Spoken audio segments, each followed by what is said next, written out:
El deseado de todas las gentes, capítulo 64, un pueblo condenado. Este capítulo está basado en Marcos 11 al 14, 20, 21, Mateo 21, 17 al 19. La entrada triunfal de Cristo en Jerusalén era una débil representación de su venida en las nubes del cielo con poder y gloria, entre el triunfo de los ángeles y el regocijo de los santos. Entonces se cumplirán las palabras de Cristo a los sacerdotes y fariseos. Desde ahora no me veréis hasta que digáis, bendito el que viene en el nombre del Señor. En visión profética se le mostró a Zacarías ese día de triunfo final, y él contempló también la condenación de aquellos que rechazaron a Cristo en su primer advenimiento. Mirarán a mí, a quien traspasaron, y harán llanto sobre él como llanto sobre unigénito, afligiéndose sobre él como quien se aflige sobre primogénito. Cristo previó esta escena cuando contempló la ciudad y lloró sobre ella.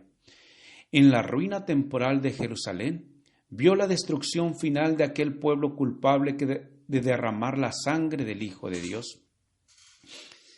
Los discípulos veían el odio de los judíos por Cristo, pero no veían a dónde los conduciría. No comprendían todavía la verdadera condición de Israel ni la retribución que iba a caer sobre Jerusalén. Cristo se lo reveló mediante una significativa lección objetiva. La última súplica a Jerusalén había sido hecha en vano. Los sacerdotes y gobernantes habían oído la antigua voz profética repercutir en la multitud en respuesta a la pregunta, ¿quién es este? Pero no lo aceptaban como voz inspirada. Con ira y asombro trataron de acallar a la gente. Había funcionarios romanos en la muchedumbre, y ante estos denunciaron sus enemigos a Jesús como el cabecilla de una rebelión. Le acusaron de querer apoderarse del templo y reinar como rey en Jerusalén.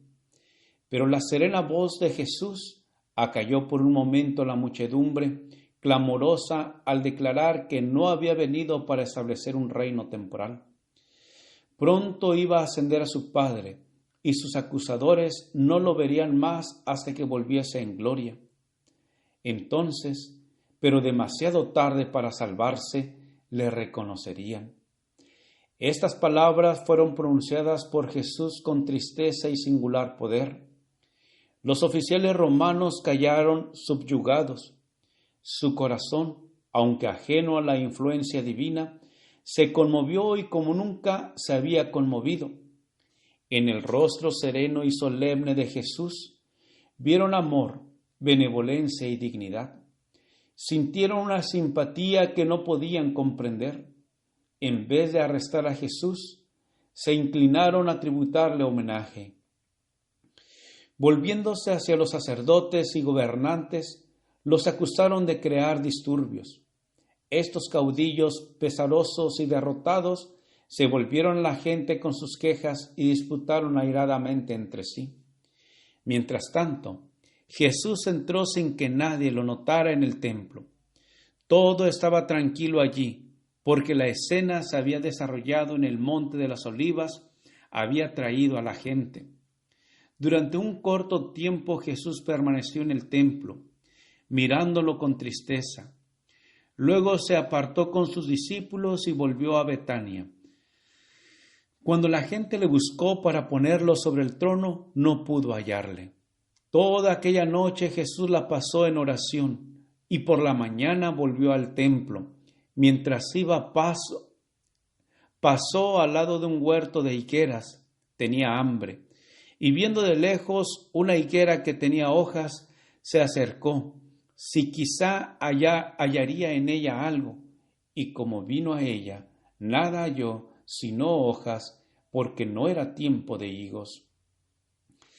No era tiempo de higos maduros, excepto en ciertas localidades y acerca de las tierras altas que rodean a Jerusalén, se podía decir con aciertos, no era tiempo de higos. Pero en el huerto al cual Jesús se acercó, Había un árbol que parecía más adelantado que los demás. Estaba ya cubierto de hojas. Es natural en la higuera que aparezcan los frutos antes de que se abran las hojas. Por lo tanto, este árbol cubierto de hojas prometía frutos bien desarrollados, pero su apariencia era engañosa. Al revisar sus ramas desde la más baja hasta la más alta, Jesús no halló sino hojas. No era sino engañoso follaje nada más. Cristo pronunció una maldición agostadora. «Nunca más coma nadie fruto de ti para siempre», dijo. A la mañana siguiente, mientras el Salvador y sus discípulos volvían otra vez a la ciudad, las ramas agostadas y las hojas marchitas llamaron su atención. «Maestro», dijo Pedro, «he aquí la higuera que maldijiste se ha secado». El acto de Cristo, al maldecir la higuera, había asombrado a los discípulos y les pareció muy diferente de su poder y de sus obras. Con frecuencia le habían oído declarar que no había venido para condenar al mundo, sino para que el mundo pudiese ser salvo por él. Recordaban sus palabras: «El Hijo del Hombre no ha venido para perder las almas de los hombres, sino para salvarlas». Había realizado sus obras maravillosas para restaurar, nunca para destruir. Los discípulos le habían conocido solamente como el restaurador, el sanador. Este acto era único. ¿Cuál era su propósito?, se preguntaban. Dios es amador de misericordia.